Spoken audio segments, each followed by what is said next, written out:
Welcome to Cinemaholics. I'm John Negroni, film critic based out of the San Francisco Bay Area. And from Pittsburgh, Pennsylvania, he is also a film critic. And, when it comes to elections, I'm always going to vote for Will Ashton. It's me, Will Ashton.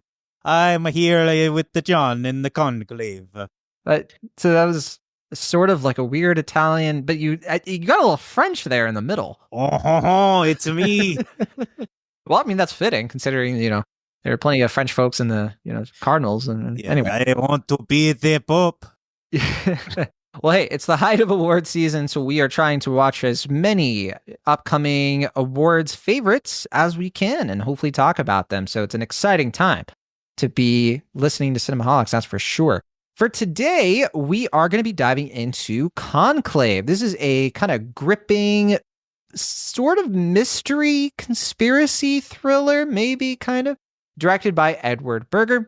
Edward Berger, who recently directed a movie I quite loved, All Quiet on the Western Front, a couple years ago. That was one of my favorite films of that year. And a lot of other people liked All Quiet on the Western Front. A lot of other people were like, John, you're nuts. But that movie sucks. But whatever. I didn't say it sucks. I thought it was all right. I don't know. I feel like as an adaptation, it doesn't work as well as a just, piece of bombastic entertainment. But, I don't know. Is this an adaptation as well, Conclave? Conclave. Is it an adaptation? I don't think so, but let me double check. I only ask because, I feel like this movie has, late period John Grisham vibes to it. Like maybe not John Grisham, but some sort of airport novel kind of vibes to it. And I mean this very complimentary. I feel like this movie kind of has that sort of, like you said, thriller kind of page turner vibe where it's high stakes and almost a little cartoonish at times, but it's firmly for adults.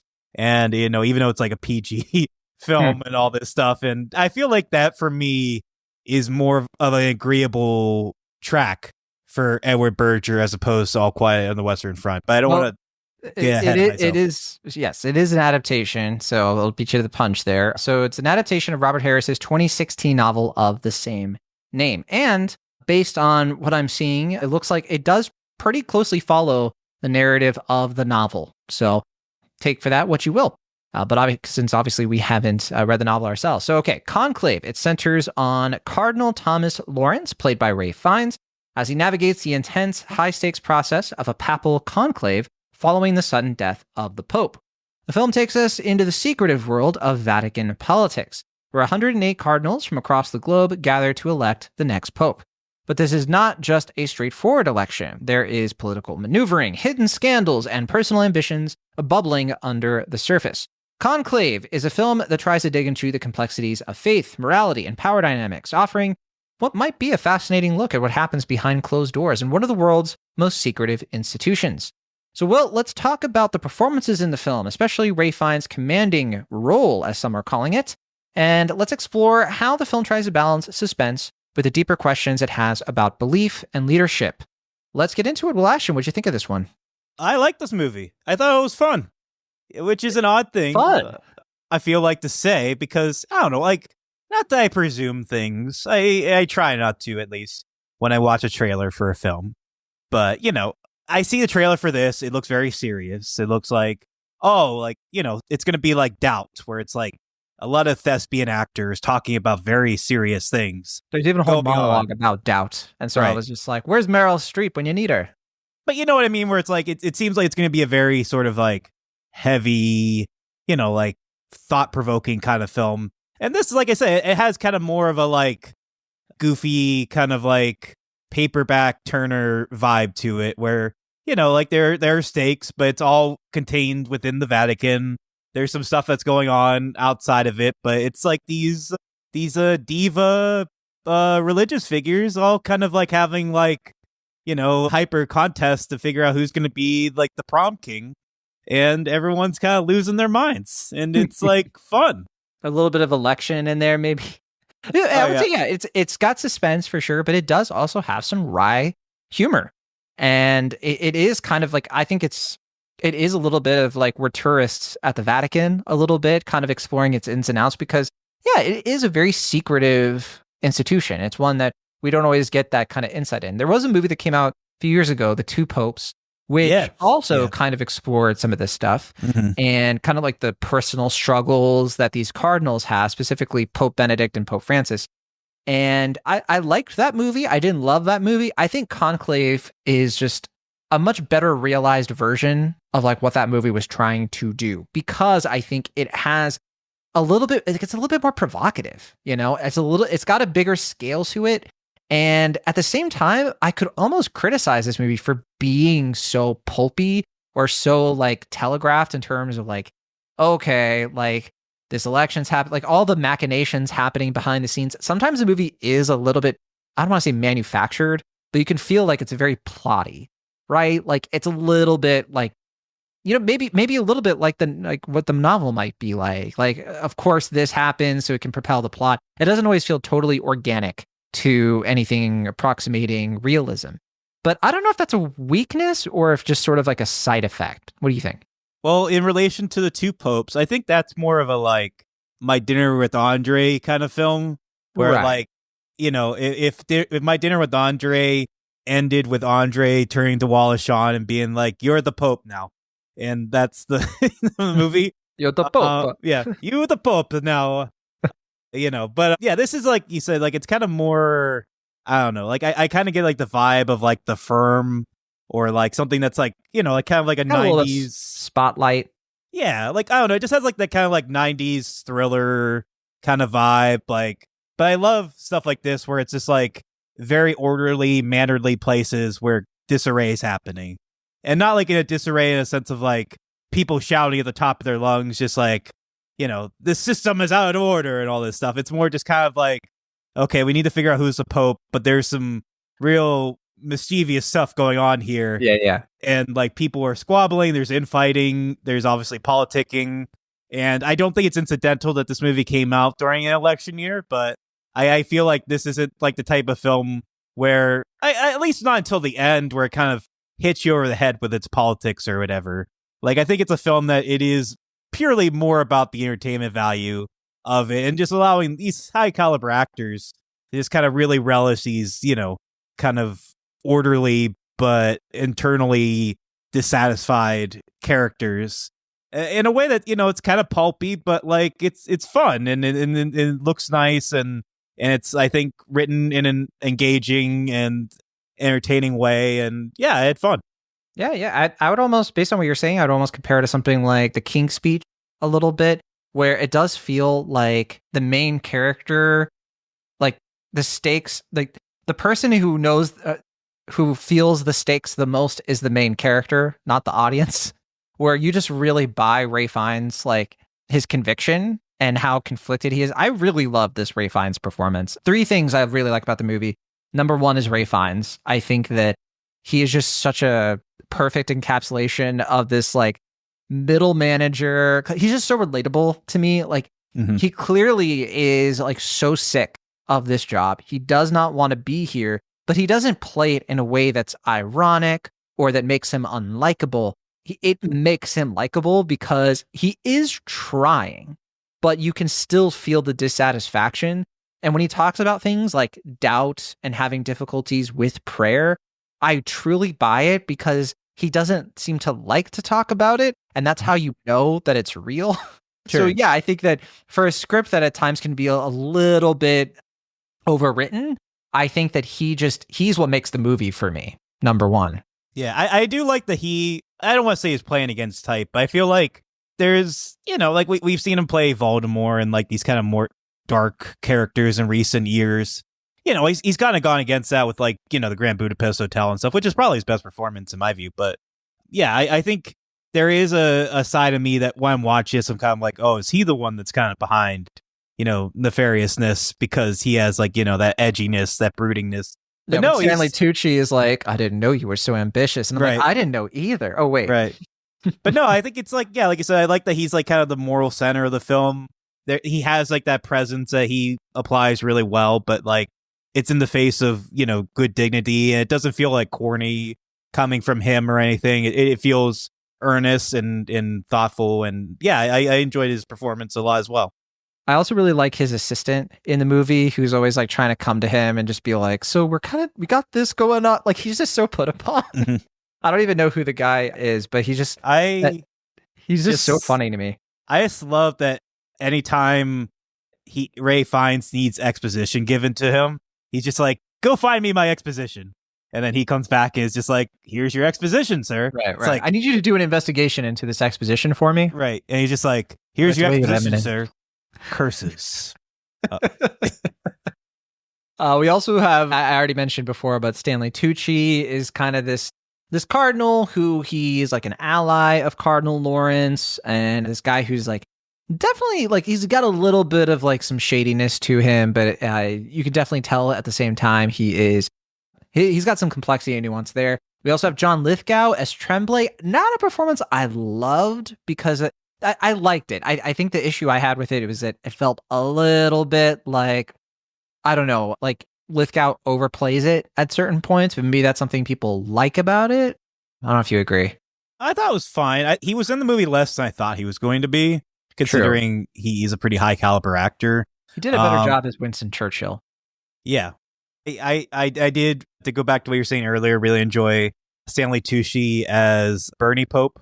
You know, I thought that was fun, and, you know, it's nice to just see him try to be his own little, like, I'm just saying, you know, like, we just can't let this other guy win. He is pure evil. And then everyone just kind of being like, yeah, but you're not really getting all the votes. And he's just like, what are we going to do about this? A real pickle you bring up here. Isabella Rossellini, I really like in this. She plays Sister Agnes. And especially like, there's a moment in the movie where she kind of comes in and she has this like little speech. And I'm like, I didn't buy it. I didn't buy the like gravity that scene was trying to carry. But literally every other thing with her, I thought was really well done. Mm-hmm. So yeah, I like this cast overall. It's a good cast. Who's like the Trump guy? The like Tedesco. Oh, that's Sergio Castellito. Okay, he's just like vaping and all. He is so fun in this. He's a really fun performance. We need another Italian. Well, I guess like for Italy too, like they have kind of far right fascist guy. I know, yeah. Or I think it's a woman. I forget. But anyway, so the other thing I like about this movie, I do think, because we sort of talked about how, you know, it does kind of have like the kind of thriller aspect to it, right? And I like the way the movie, even though there were moments where I felt like I was like, all right, when's the shoe gonna drop?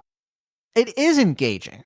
Like, this is a movie that's like not boring at all.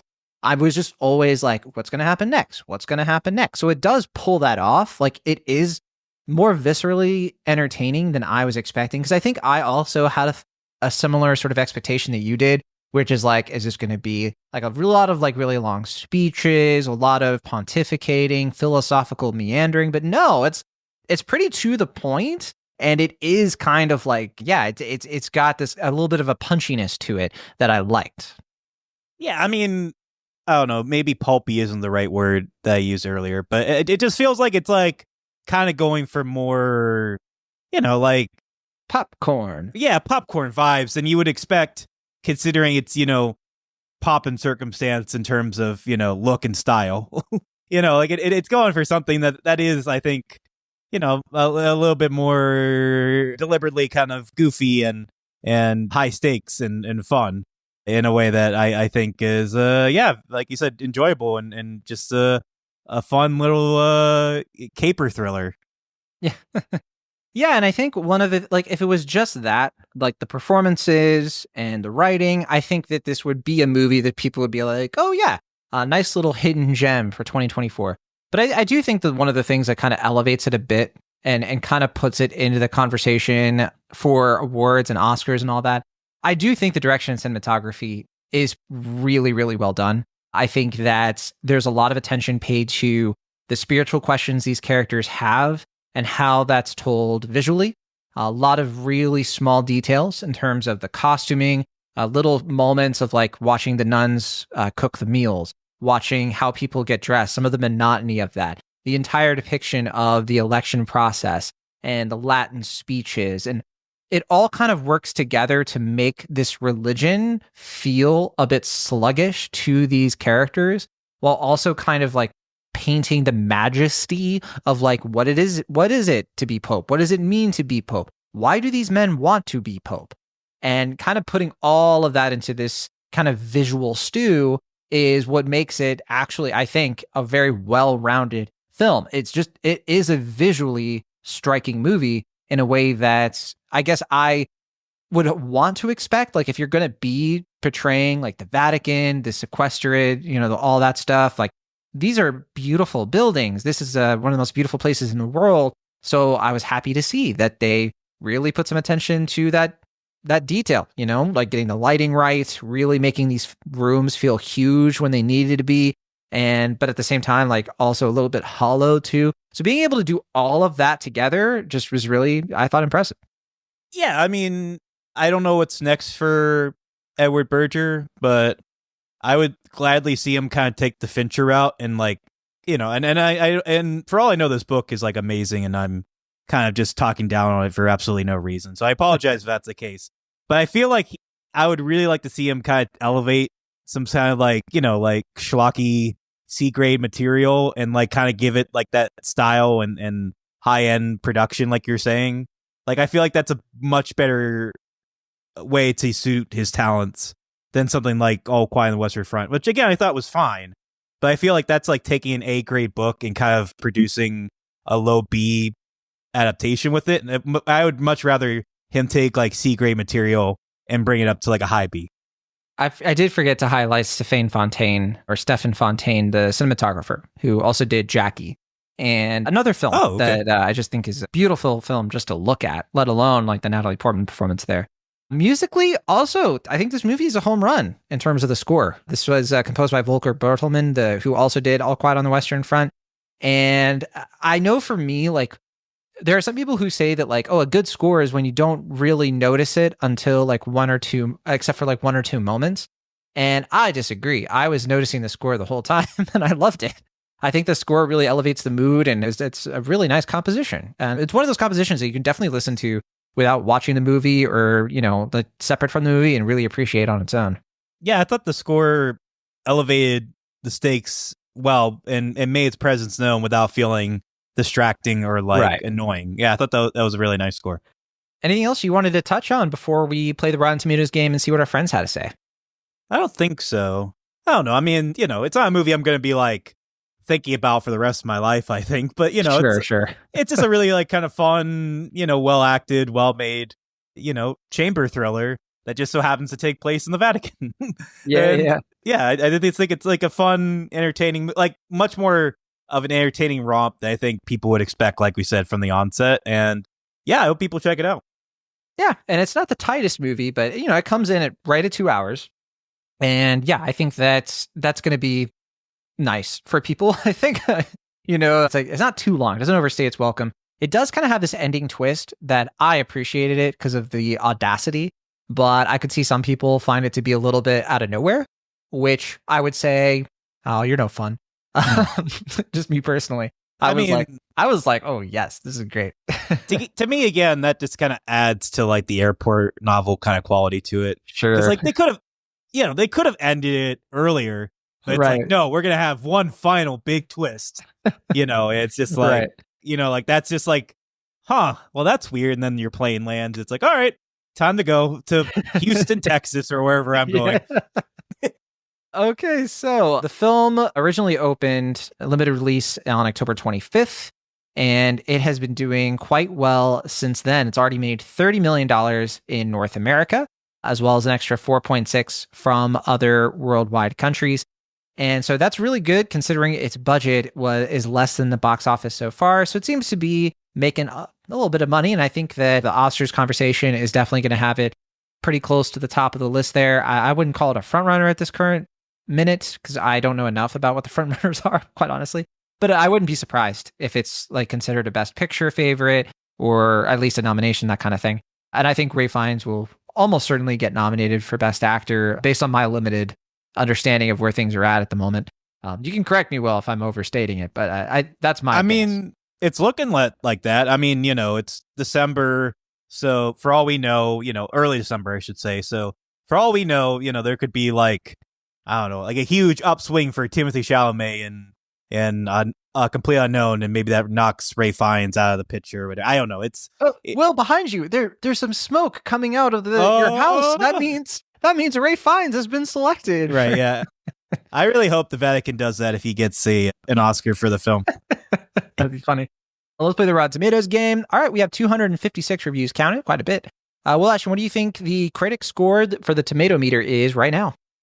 I think most people are liking it. I don't know if everyone's loving it, but is it too low to say 84%? That's quite a bit low, actually. Oh, yeah, okay. it's in. I'll tell you this: it's in the 90s. One more guess. Is it 94%? 93, just one off. Okay. Yeah. At least you didn't underestimate it twice in a row. So yeah, 93% on Rotten Tomatoes as we record this, so certified fresh. How would I underestimate it if you told me it was in the 90s again? So you could have said 92 or 91. Okay, I see.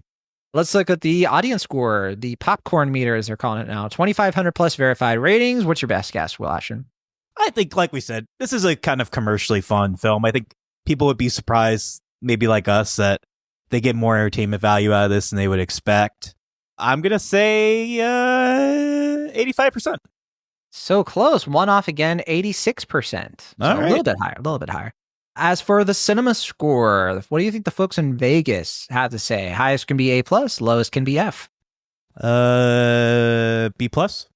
Perfect. There you go. You got one. B+, cinema score. I think that, yeah. After you set it up, I was like, I'm pretty sure he's going to get it. And then lastly, we'll go to Letterboxd before we see what our friends have to say about the movie. We have 152,000 watches, quite a bit, but it has been out for a bit longer. So yeah, what do you think the average rating on Letterboxd is from 0 to 5? Is it 3.7? Oh, it's a bit higher. 3.9. So okay. Not too far off. Yeah, but I mean, there you go. Well, I mean, the ratings, people are taking one look at Conclave and they're saying more like John Clave because we like it. Yeah, that's what your username should have been. But yeah, whatever.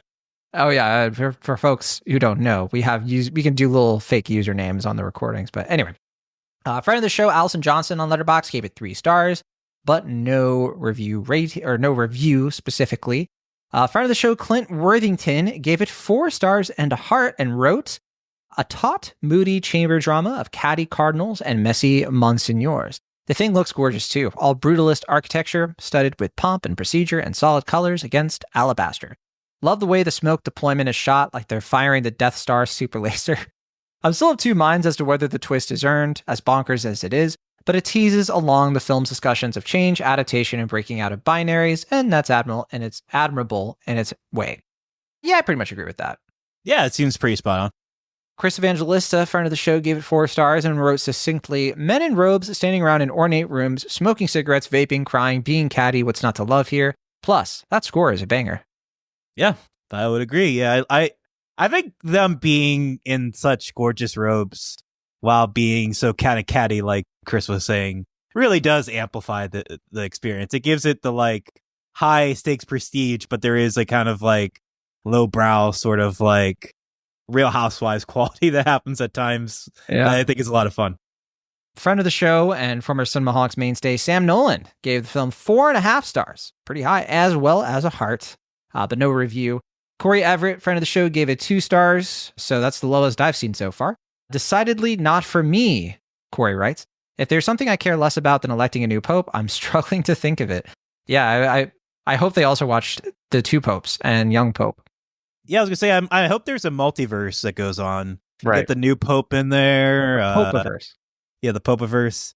Have Ralph Fiennes kind of be like the Doctor Strange kind of like connector of all these Pope universes. He's the one that kind of has to bring order to the madness of every one of these. Best friend of the show and former co-host of Cinemaholics, Abby Olchesi, gave it 4.5 stars and wrote, halfway through, I realized I really love movies about secrets and sacred rites and ancient halls of power. I don't know why. We watch movies about anything else. This does feel to me like an Abby movie, for sure. I knew, like, as soon as I saw Abby's name on here, I was like, oh, Abby liked this one, I'm sure. Yeah. I'm sorry, what's the book called? Yeah, good question, actually. I know it's like Church in the Movies, but I was going to do a pun. Films for All Seasons, experiencing the church year. Oh, it cuts off. Hold on. Or like the conclave year at the movies. Yeah, experiencing the church year at the movies. There you go. It's available now on paperback. Definitely check it out. Yeah. Okay, friend of the show, Emma Sasek, gave it 3.5 stars and wrote, obviously very relevant to the U.S. political climate, maybe a little too on the nose with some plot points, but fine overall. enjoyed seeing the cattiness behind closed cathedral doors. Yeah, the cattiness between all the different cardinals was one of my favorite things about this. I mean, they were just so petty. It was amazing. Do you think the Pope will see the movie? Probably already did. Do you think they showed it to him? Yeah, I mean, the ego, the pride, of course they're going to. Now, Will, you're the two of us, of course, like you grew up Catholic. So like I am, all my comments are voyeuristic as yours, you know. What? Sacrilege. Sacrilege, yes. I'm the heretic here. I want to know, like, you remember when like House of Cards was on TV and like someone asked like Bill Clinton, like, oh, how accurate is this? And he was like, 98% accurate or whatever. 98%. Right. And like I want the Pope to be like 99% accurate. 99%. I was there. Right. It's like no vaping, but everything else is pretty accurate. I don't know why we're giving the Pope an Italian accent. I think he's from South America. I don't even know. Once you become a Pope, you become Italian. That's a Roman Catholic knowledge here. Got it. Friend of the show, Kimber Myers, gave it 4.5 stars as well as a heart.